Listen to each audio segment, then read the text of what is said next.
Straight ahead on CCX News, a big step to curb crime in Brooklyn Center's main retail area. We'll show you what the city is doing. Then, planning for growth. We'll look at a proposal in northern Brooklyn Park for a new interchange. And later, a unique partnership to reduce the cost of college. This one has a church's blessing. CCX News starts right now.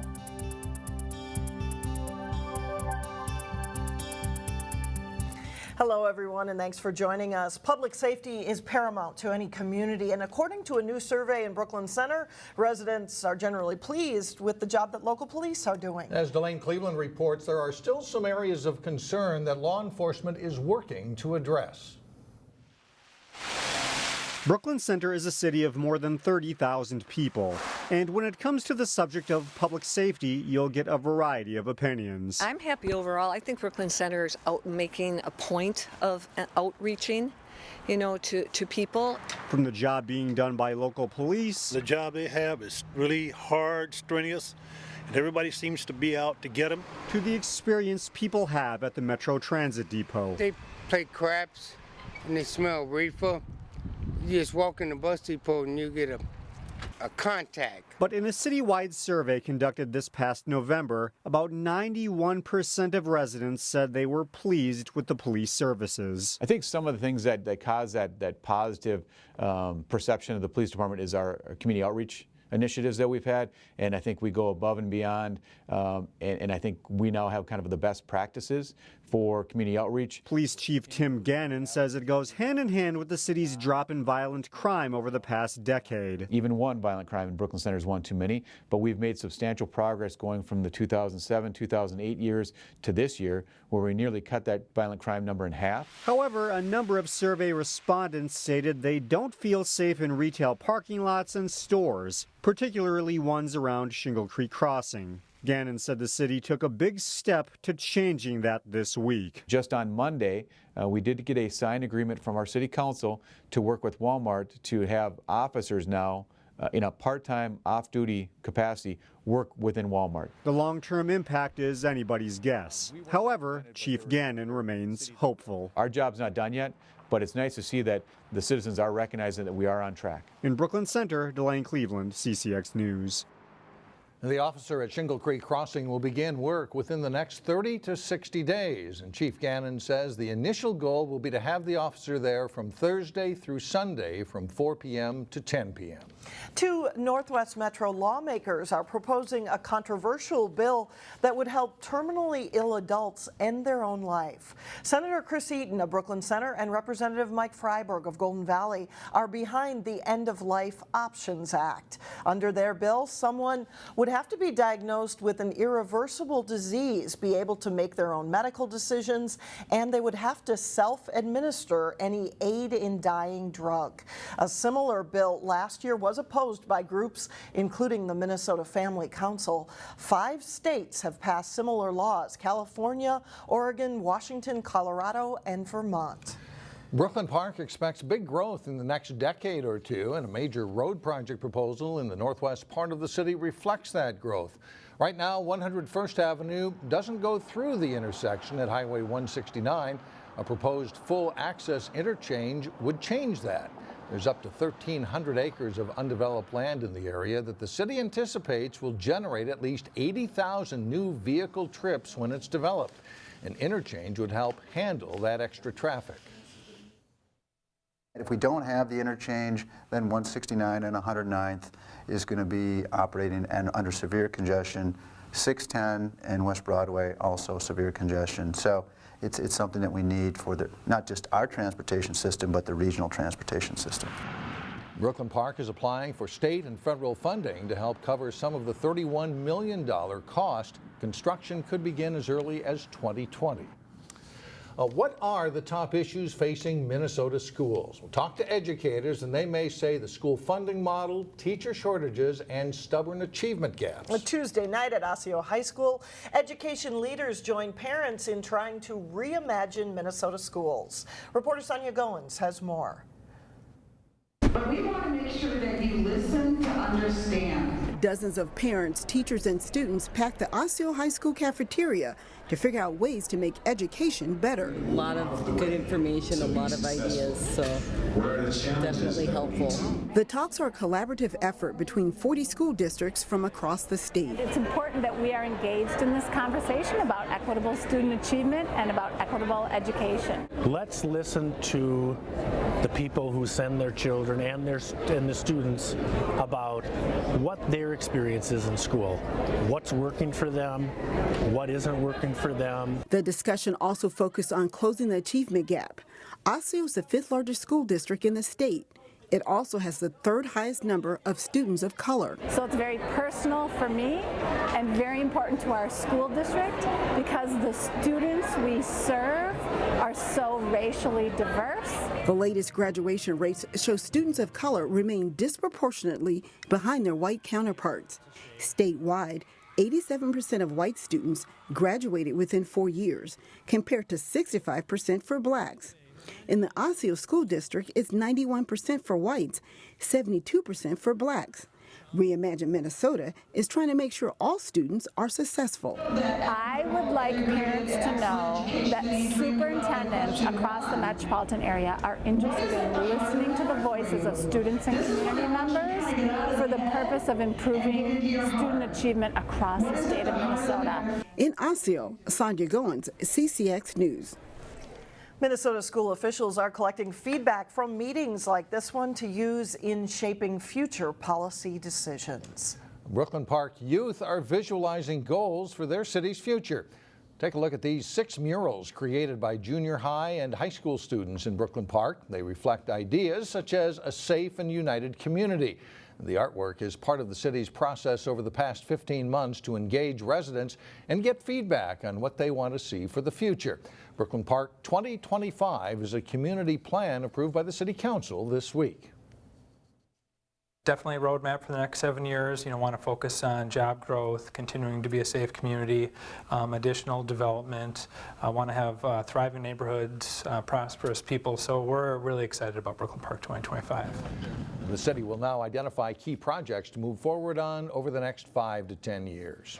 Now to an issue that will affect the entire city of Osseo. The City Council had to vote whether to change its garbage and recycling hauler or keep it as it is. 5 companies submitted proposals to serve the city for the next 5 years. The new contract would include yard waste and organics recycling. In the end, the City Council decided to keep Randy's Environmental Services. The vote was 4-1. Councilmember Mark Schultz was the lone no vote. He believes residents should be able to choose their own hauler. A Brooklyn Park tire dealer saw on Facebook that someone had illegally dumped a large amount of tires in Brooklyn Park, and he decided to do something about it. It took about 2 hours last week to rent a truck and pick up 60 tires in the northern part of the city. Justin Erickson of Tires Plus found them in several locations in a neighborhood not far from the Coon Rapids Dam. It's not clear, though, where those tires came from. It must have been some sort of shop that didn't have a way to recycle them, is my guess. Not really sure what it was. There's all different kinds of tires, anywhere from automotive tires to semi-tires. Erickson says it's discouraging that someone would dump tires in a neighborhood like that when there are recycling options in Brooklyn Park. A new report out today shows Minnesota ranks 45th in the country for student debt, and see how a local church is trying to fix that. And later in sports, Maple Grove's girls basketball team shoots for a win in the opening game of their section tournament. But first, slightly cooler on Thursday, temperatures dipping into the teens.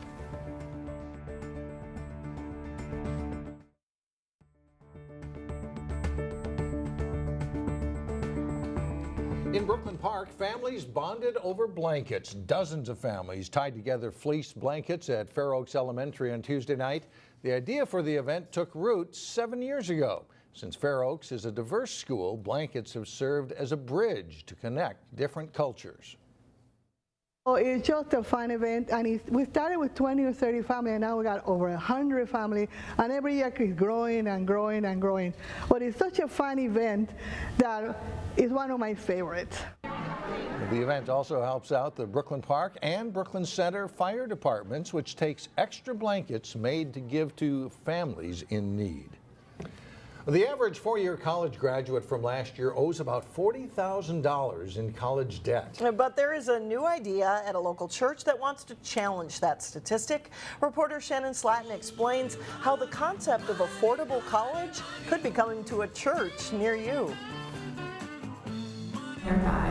Anything in the Constitution. This morning, students are reading the U.S. Constitution in class, some for the first time. Okay, let's go to Article 3. There we go. The focus on good citizenship is part of the curriculum at the new Virtues campus at Redeemer Lutheran Church in Coon Rapids. The best of online learning with an accredited university with the face-to-face community interaction classes on the local church campus. Students take online classes through Waldorf University in Iowa. Through the Virtues campus, students get mentorship and career readiness skills with a focus on faith. Plus, organizers emphasize graduating without student loan debt. And if they're diligent, they can come through the first 2 years of their education, college education, with little or no debt. It's very, very possible. And that's huge today. Both my older siblings go to expensive colleges, and just seeing how much debt they're in has opened my eyes to it. So I'm trying to do a different route than them. Students like Rebecca are encouraged to work part-time during college and learn about managing money all along the way. For 2 years, every other Friday, for an hour and a half, we talk about finances. Just thinking that's very important for our students in this world in which we live. The total cost for the program is less than $10,000 a year.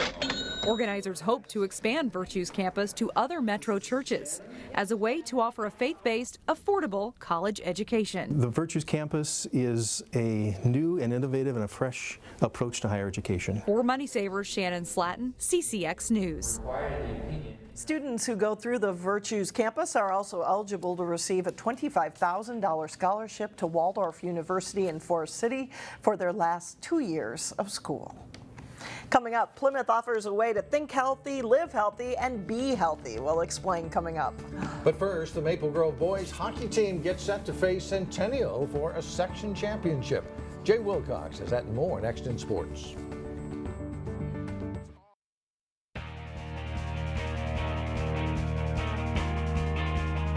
I'm Jay Wilcox with sports. Maple Grove's boys hockey team will take aim at a section title Thursday night. The Crimson beat Blaine in the Section 5AA semifinals Saturday to advance to the title game against top seed Centennial. Those teams split 2 regular season meetings. Maple Grove is in the section final for a second straight season, and they're excited for the opportunity. It's our second year now. You know, we're a bunch of veterans. We've been through it before, and it's just an incredible feeling to have a chance to get back again. They're really fast. They're a skilled team. Second time we played them wasn't the way we wanted, obviously. I think we match up good, though. Luckily, we were in it again last year, and now this year with the group of seniors we have a good opportunity to see what it's all about again, and I think we're going to be better prepared this time. The Crimson and Cougars face off at 7 o'clock Thursday night at Aldrich Arena. North Metro Television in the Blaine Circle Pines area will be televising this game. And a reminder, coming up tonight, Wednesday, live coverage of the Wayzata Edina Section 6AA final here on CCX, starting at approximately 8 o'clock. Well, the section playoffs tip off this week in girls basketball. Maple Grove is the number 4 seed in Section 8-4A. The Crimson hosted Buffalo in the section quarterfinal round. Buffalo's Autumn Singer inbounds the ball to Jordan Zrust for the layup and an early 7-1 lead for the Bison. Lauren Moline gets the ball on the block, turns and scores for the Crimson. That ties it up at 7. Buffalo goes back in front though. Reese Wishart with the steal. She drives for the layup, misses, but Bailey Larson is there for 2. She scores 15 in the game. The Bison lead by 6.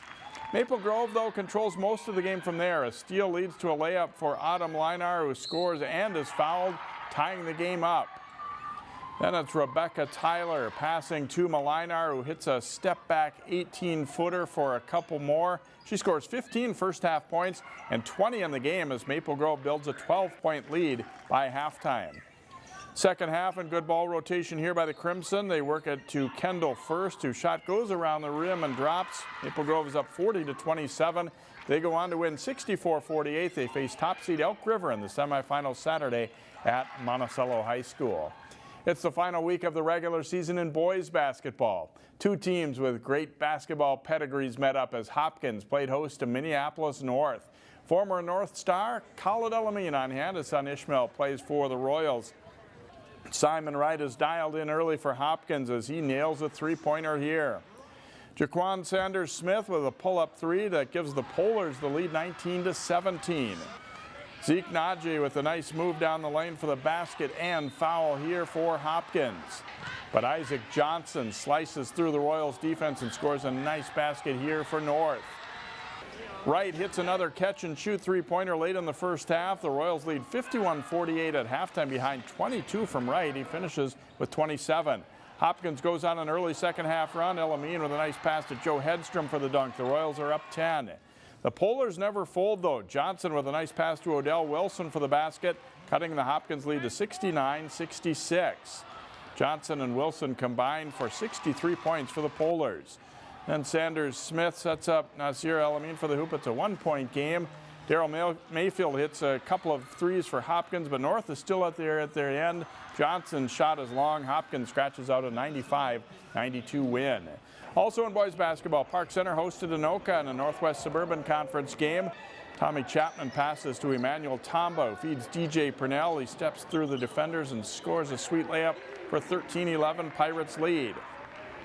Off an Anoka miss, it's Kahari Broadway with the rebound, and the pass ahead quickly to Purnell, who drives, and scores, and is fouled, and Park Center leads it by 6.